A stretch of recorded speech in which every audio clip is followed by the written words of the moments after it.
Hello everybody. Today we will be discussing on the topic of antihelminthic drugs. Helminthiasis is an infection where parasitic worms infest an organism. It is seen in the population of developing countries, especially in children. In the human body, GIT serves as an abode of these helminthic agents, but they are also found in tissues and other organs where the organisms migrate and colonize. How they prove harmful to the host body is when they compete with the host and deprive the host of the food, causes blood loss by perforation of the intestines, or injury to the organs by colonizing in them, or results in the causing of intestinal or lymphatic obstruction and by secreting toxins which could trigger an immune response in the host. The class of drugs that are used in the treatment against these agents is called the antihelminthic drugs. They are basically classified into two main categories based on their action. Those agents that kill the worms, called as vermicides, and those agents that expel the infesting helminths, called as vermifuge.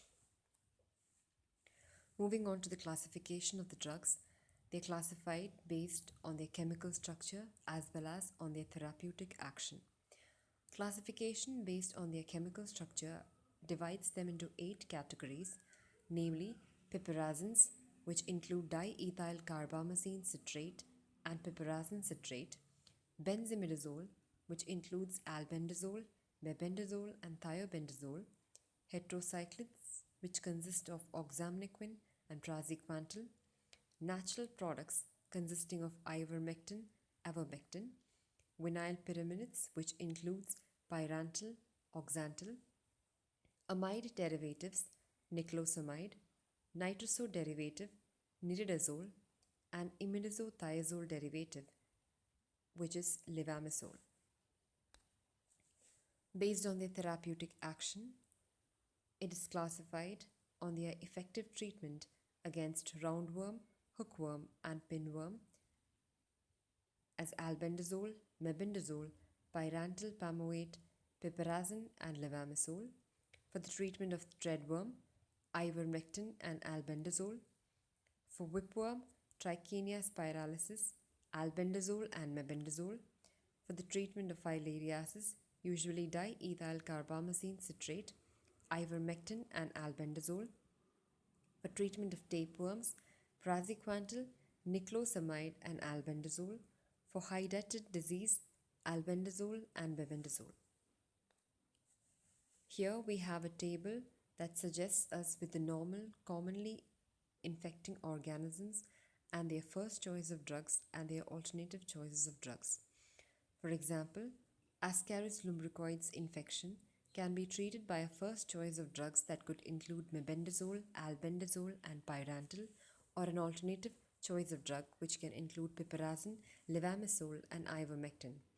Filariasis is usually treated by diethyl carbamazine citrate or ivermectin, or an alternative drug choice of albendazole.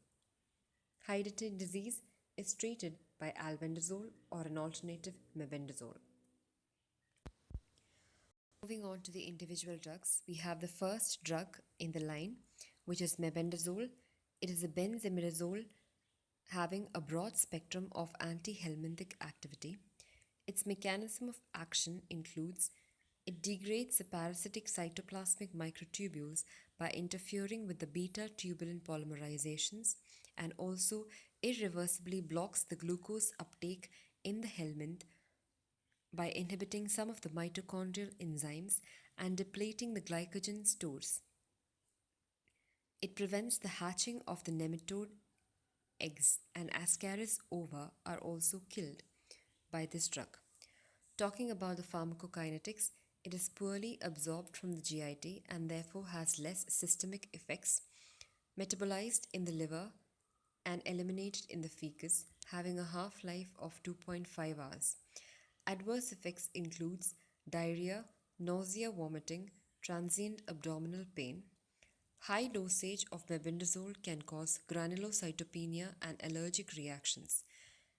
Since its studies have not been established in animals as well as humans, its use in pregnancy is contraindicated.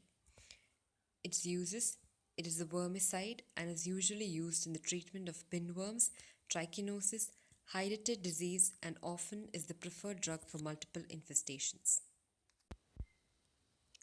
Albendazole.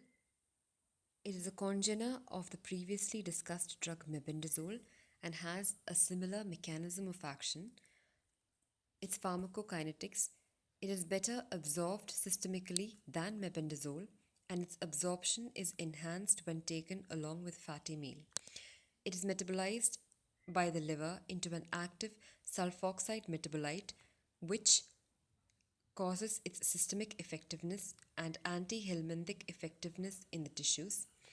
Adverse effects, it is well tolerated but occasional GI effects can be observed and prolonged use can cause jaundice, alopecia, and neutropenia. Uses it is used in the treatment of ascariasis, tapeworm, and trichinosis, neurocysticercosis, hydatid disease, and filariasis. A yearly treatment for the children with a dose of 400 mg of albendazole has been given to deworm the children and lower their worm burden. Since studies have not been proved in animals as well as in humans, its use is contraindicated in pregnancy. Hepatic and renal disease patients' use should be monitored. The next drug in the line is pyrantel pamoate. It activates the nicotinic cholinergic receptors and results in the persistent depolarization of the organisms and gives rise to slowly developing contracture and spastic paralysis. The paralyzed worms are often then expelled out of the intestines.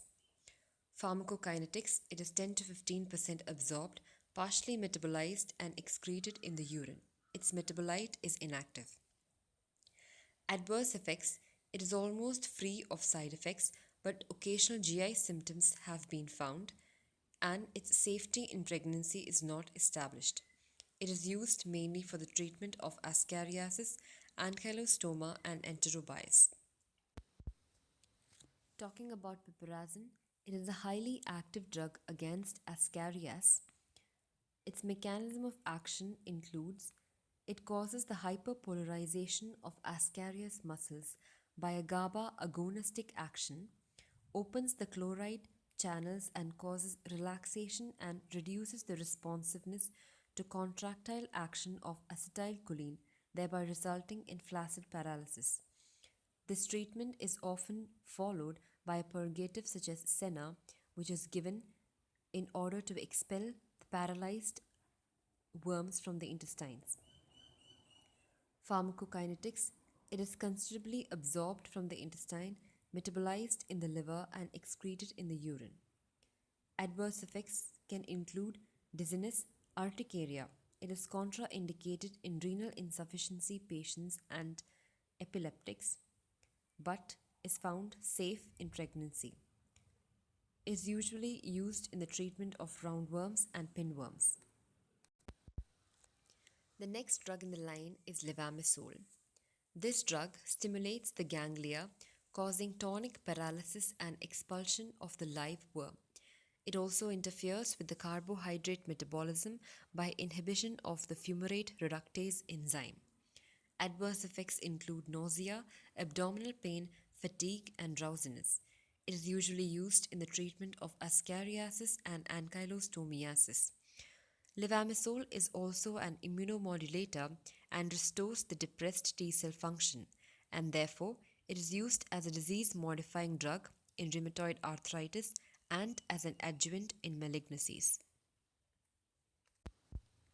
Diethylcarbamazine citrate is a first-line drug for the treatment of Wuchereria bancrofti, which causes filariasis.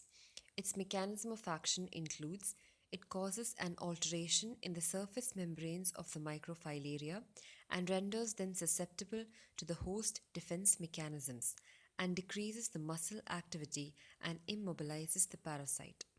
When treated, it causes the eradication of the microfilaria from the peripheral blood system. Pharmacokinetics, it is absorbed and distributed all over the body, metabolized in the liver, and excreted in the urine. Adverse effects, nausea, loss of appetite, and headache are common adverse effects, whereas, due to the mass destruction of microfilaria, febrile reactions with rash, pruritus, and enlargement of lymph nodes is seen. Elephantiasis, due to the chronic lymphatic obstruction, is not affected by diethyl carbamazine citrate, whereas it is used along with albendazole as a single dose to prevent the transmission of filariasis. It is used, its uses mainly includes for the treatment of filariasis, tropical pulmonary eosinophilia, and loa infections. Ivermectin is another drug that acts as an antihelminthic, which acts on special glutamate gated chloride channels which are found only in invertebrates and causes the tonic paralysis of the nematodes. Its pharmacokinetics, it is well absorbed orally and does not enter the CNS. It is sequestrated in the liver and fat and therefore has a long T half of 48 to 60 hours. Adverse effects, mild pruritus, abdominal pain, giddiness, constipation, transient changes in ECG are observed. It is mainly used for the treatment of onchocerciasis, strongyloidosis. It is also used as an add-on therapy with albendazole or mebendazole for heavy trichuriasis. River Blindness Control Program was started by the WHO in Africa and Latin America, where one dose of ivermectin was given at a 6 to 12 month interval, which produced a long lasting reduction of microfilarial counts in the eyes and skin. Ivermectin is also the only orally active agent against scabies and pediculosis. Another drug of this category is niclosamide. It inhibits the oxidative phosphorylation in mitochondria and interferes with anaerobic generation of ATP. The nematode then is partially digested in the intestine. Adverse effects, it is usually tasteless and non irritating. Malaise, pruritus, and lightheadedness are also seen but are rare. Uses, it is used in the treatment of tinea saginata and tinea solium. Praziquantel, it causes the leakage of the intracellular calcium from the membranes and produce contracture and paralysis of the worms. It has a selective action against tapeworms and flukes. Pharmacokinetics, it is rapidly absorbed from the intestine, has a high first-pass metabolism, crosses the blood-brain barrier, and is excreted mainly in the urine. Adverse effects, it tastes bitter and can cause nausea and abdominal pain. Reaction to the destroyed parasite may manifest as urticaria, rashes, and fever. Uses, it is used in the treatment of schistosomas, tapeworm, tinea solium, and neurocysticercosis. Treatment of neurocysticercosis. This disease occurs when the larvae migrate from the gut to various tissues, including the brain.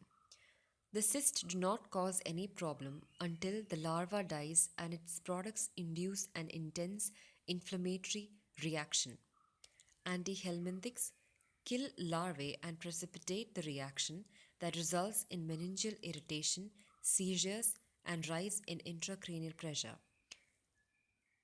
Albendazole is the drug of choice for this treatment than praziquantel because of its short course of treatment, better cure rate, and its enhanced absorption in the presence of corticosteroids, which are usually given to contain the inflammatory responses. Thank you.